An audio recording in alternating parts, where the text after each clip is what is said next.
Alhamdulillahirobbilalamin. Sebelumnya saya ucapkan terima kasih kepada Bapak Kepala Sekolah yang sudah meluangkan waktu untuk hari ini dapat berbagi dengan saya, Pak, terkait mungkin pengalaman Bapak selama ini selama menjadi pimpinan.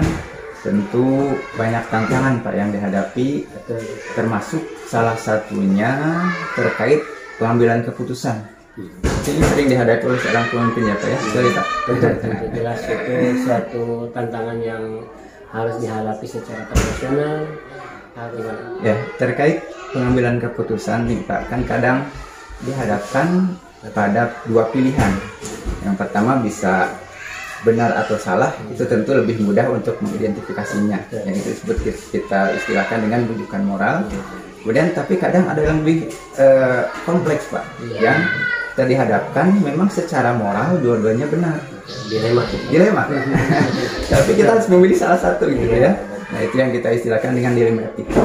Nah, pengalaman Bapak selama ini dalam mengidentifikasi apakah keputusan yang Bapak ambil jika dari dua pilihan itu termasuk dilema etika, nah itu bagaimana Bapak cara mengidentifikasinya, Pak?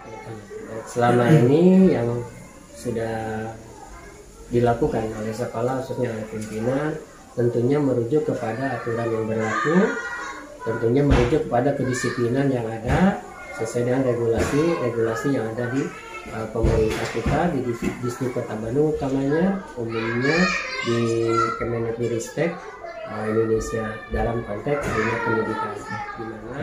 Nah, ketika Bapak sudah melihat nih, misalnya ada dua kepentingan yang memang secara moral sama-sama benar yang kita istilahkan tadi dengan dilema etika. Nah, langkah-langkah seperti apa yang Bapak lakukan ketika ada dua kepentingan itu yang membuat kita harus berpikir keras dalam Bapak harus memutuskan satu yang diambil itu? Bagaimana langkah-langkah Bapak yang diambil? Terkait dengan hal itu termasuk di dalam dilema etika ya, Pak, ya. Dilema etika itu di mana dua kejadian yang memang sama-sama benar, tetapi sekolah atau saya sebagai pimpinan mengambil keputusan kebijakan yang lebih baik, di mana nanti prioritas daripada apa yang dilaksanakan oleh Bapak Ibu guru itu diutamakan. Jadi memang Bapak melihat ada skala prioritas ya Pak yang harus didahulukan. Nah, selanjutnya jika selama ini Bapak sudah melakukan hal seperti itu, artinya hal apa saja yang memang Bapak anggap efektif dalam pengambilan keputusan itu, Pak? Baik. Pimpinan dalam hal ini ya saya juga berusaha untuk memberikan respect, Pak, terhadap Bapak Ibu guru yang memang juga respect juga kan kepada sekolah, kepada kami. Timbul pertanyaan, bagaimana kalau yang tidak respect kepada sekolah? Apakah didiamkan? Tidak juga, tetapi diberikan pengertian, dipanggil, diberikan pengingatan begitu, agar supaya ketika nanti dengan kepala sekolah saja tidak respect, apalagi mungkin dengan teman-teman. Oleh karena itu, antisipasi dari dampak ini diberikan pengertian kepada guru tersebut supaya tetap respect, dan selamanya respect itu dilaksanakan kepada teman-teman juga. Nah gitu. Nah, tentunya Pak, dalam mengambil satu keputusan dari dua pilihan yang secara moral sama-sama benar, tidak semudah yang kita ucapkan, Pak. Tentunya ada tantangan ya yang Bapak hadapi. Nah, seperti apa tantangannya Pak ketika Bapak harus memutuskan satu pilihan di antara dua pilihan yang sama-sama benar? Ya, betul, pertanyaan itu sangat luar biasa. Sebagai kepala sekolah, apalagi saya sendiri sudah bukan berjanji, tetapi memahami akan profesionalisme diri sendiri sebagai manajer, sebagai supervisor, sebagai pengelola, pengatur, pemimpin, leading, dan seperti itu adalah satu, sudah siap. Pertama, sudah siap, mungkin ada yang kontra, sudah siap. Yang kedua, ada bapak ibu guru yang memang tidak suka juga, kita harus sudah siap. Ada bapak ibu guru yang maaf ya bukan sentimental gitu kan, jadi artinya sejenis itu. Jadi harus siap lah, maupun dibenci atau dicuekin, bahasa kasarnya seperti itu harus sudah siap menerima itu semua, karena memang seorang pimpinan ya harus profesional. Ketika itu semua terjadi, tetap harus ada solusi yang profesional juga, yang terbaik juga bagi bapak ibu guru juga, supaya tetap itu sekolah disiplin. Kalau hanya didiamkan begitu saja, itu tidak akan terjadi yang terbaik. Nanti justru sekolah itu akan ketinggalan, mungkin lebih lebih jauhnya mungkin ya akan ya ambruk istilahnya gitu Pak ya, itu akan hancur gitu. Disiplinnya tidak ada, harmonisasinya tidak ada, interaksinya tidak bagus, kemudian hubungan guru dengan para sekolah cuek dan sebagainya, kepala sekolah juga tidak empati, kepala sekolah juga apatis. Itu ngeri, itu tidak seperti itu. Saya sebagai pimpinan tidak seperti itu. Saya harus menerima, begitu saya memutuskan begini, efeknya apakah saya dibenci, apakah saya dicuekin, apakah saya dihindari, mungkin tetap harus dihadapi itu. Tapi tetap harus profesional untuk hubungan baik dengan bapak ibu guru tersebut, sehingga sekolah bisa tetap maju, sekolah bisa tetap sesuai dengan visi dan misinya, mewujudkan betul-betul peserta didik yang religius, peserta didik yang berkarakter Pancasila, kemudian peduli dan berwawasan lingkungan. Itu luar biasa. Wah, luar biasa Pak, tantangan sebagai seorang pemimpin. Tentunya tadi Bapak katakan ada pro kontra, tentu itu bakal terjadi ya Pak ya. Pasti Pak. Ya, berikutnya Pak, ketika Bapak harus memutuskan salah satu dari dua pilihan yang sama-sama benar itu, biasanya Bapak melakukannya saat itu juga atau perlu waktu Pak untuk mungkin merenungkan bagaimana Pak? Ya, baik. Jawabannya ada dua pilihan ini Pak. Yang pertama memang bisa pada saat itu juga. Yang kedua bisa juga disampaikan dengan cara dianalisa dulu, kemudian diakumulasi dulu, ya yang tadi direnungkan dulu dan sebagainya, lalu diambil kesimpulan. Betul, itu terjadi dan itu sangat terjadi itu luar biasa. Ketika keputusan saat itu ada guru terjadi sesuatu hal, kemudian dia meminta untuk diputuskan, saya putuskan. Nah itu sudah terjadi. Nah yang kedua, ini yang tadi, jadi keputusan ini, maaf kalau ini ya Pak, topiknya ini karena memang kenyataannya demikian, saya mengambil dari kenyataannya ada, karena di sini saya memimpinnya seperti itu.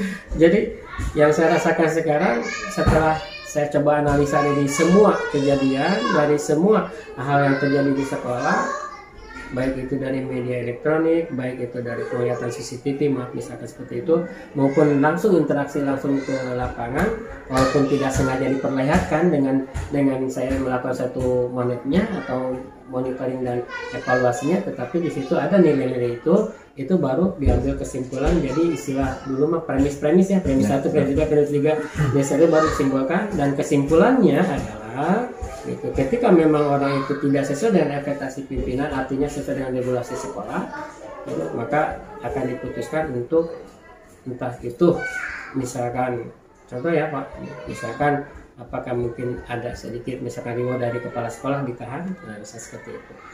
Nah, tapi penahanan reward dari sekolah bukan berarti nanti akan digunakan apa sekolah, tidak demikian, tetapi akan disalurkan ke subsidi yang lain untuk lebih prioritas kembali supaya dia lebih meningkat kompetensi dari bapak ibu guru itu sendiri, gitu Pak. Itu Pak. Ya. Sebenarnya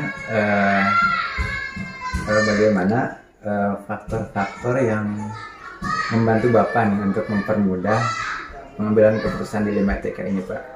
Tentunya kan Bapak mungkin punya acuan kan dalam mengambil keputusan ini yang bisa mempermudah Bapak atau membantu Bapak dalam mengambil keputusan tersebut Pak. Faktor-faktor yang mempermudah, atau adakah mungkin atau ada pihak juga, bisa pihak yang membantu, misalnya Bapak memberikan pertimbangan gitu Pak, yang membantu Bapak dalam mengambil keputusan ini. Ya. Baik, tentunya memang faktor-faktor itu tentunya ada Pak. Yang pertimbangan itu ada. Yang pertama, kepala sekolah kan juga punya pimpinan, punya atasan, Dalam hal ini Dinas Pendidikan Kota Bandung, mulai dari Pak Kadis, mulai dari Pak Sekdis, mulai dari Pak Kasih, mulai dari Pak Kabid, Pak Kasih, Pak Kasubag, itu jadi bahan-bahan faktor penunjang untuk memberikan keputusan yang lebih regulatif, yang lebih normatif. Gitu. Saya sering menyampaikan kepada Bapak Ibu, itu apabila jangankan untuk yang honor atau yang honor lapas, bukan honor PM atau dapodik, PNS pun sekalipun kalau memang dia melanggar hukuman disiplin, melanggar kedisiplinan yang ada di penjara sekolah, itu tentu akan langsung ada hukuman ringan, sedang maupun berat. Pertimbangannya dari mana? Yang dari tadi faktor-faktor pengaruhnya itu adalah dari atasan kami yang tadi disebutkan itu. Nah, itu adalah secara regulatif, Pak. Secara regulatif, secara normatif itu dilakukan, walaupun memang sampai saat ini belum terjadi. Tapi minimal dengan pertanyaan ini memang kami sudah menyiapkan itu bukan karena ego sendiri, bukan karena emosi sendiri, tapi karena memang aturan, karena regulasi, karena normatif gitu ya. Nah, kalau untuk yang non PNS itu kepala sekolah dengan kebijakan yang dari Dinas Pendidikan Kota Bandung itu bisa saja memutuskan langsung ketika memang ada hal-hal yang memang kejadian peristiwa yang betul-betul itu melanggar kedisiplinan sekolah yang hebat dan luar biasa, itu baru langsung bisa diputuskan. Yaitu terutama untuk yang honor. Kalau yang non PS tidak semudah itu memutuskannya, tetapi memberikan suatu peringatan dulu, kemudian setelah diperingatkan tidak ada perubahan, baru diputuskan secara hukuman disiplinnya itu dilihat dari sedang, ringan maupun berat, berdasarkan atas perintah dari atasan. Seperti itu patternnya. Jadi secara arti kata Bapak ada proses konsultasi mungkin ya Pak, tidak memutuskan sendiri ya Pak, walaupun Bapak di sini sebagai pimpinan. Betul sekali. Nah, terakhir nih Pak, dari perjalanan Bapak selama ini dalam proses pengambilan keputusan, terutama terkait dilema etika ini, hikmah apa yang dapat Bapak petik dari perjalanan Bapak ini? Langsung saja Pak Opik ya. Yang pertama hikmahnya, satu, sebagai seorang pemimpin, yang pertama harus profesionalisme dalam kerja. Itu yang pertama Pak, harus profesional. Artinya tidak subjektif tetapi objektif. Subjektif, oh sini mah karena dekat dengan saya, sini mah karena betul-betul ini bisa melaksanakan apa yang saya ingatkan, walaupun pokoknya tidak seperti itu, tapi memang objektif. Kalau memang itu salah ya salah, kalau memang itu benar ya benar, sekalipun dekat apapun istilahnya tetap harus objektif gitu. Berdasarkan kenyataan di lapangan yang terjadi. Jadi hikmahnya yang pertama saya harus profesional, yang kedua harus objektif, dan yang ketiga ya, menambah hikmahnya, menambah kekuatan prinsip atau makna dari seorang manajer itu sendiri. Artinya menambah makna itu artinya ya berarti harus sabar, kemudian tidak mudah putus asa, tidak mudah pundung istilahnya begitu, tidak sombong, tidak serakah, kemudian seperti itu kurang lebihnya Pak Pik ya. Itu hikmah-hikmah yang didapatkan dari keputusan baik itu etika moral maupun dilema etika itu sendiri. Jadi hikmahnya sangat fundamental gitu, dibilang sangat dasar sekali gitu. Kurang lebih seperti itu Pak. Baik Pak, nampaknya cukup Pak. Terima kasih sudah bersedia berbagi pengalamannya dengan saya. Mudah-mudahan hasil diskusi kita kali ini bisa membawa dampak positif, terutama bagi Bapak sebagai pimpinan di sini untuk bagaimana menjalankan kepemimpinan selanjutnya. Mudah-mudahan senantiasa diberikan kemudahan dan kelancaran. Amin, amin, amin, amin.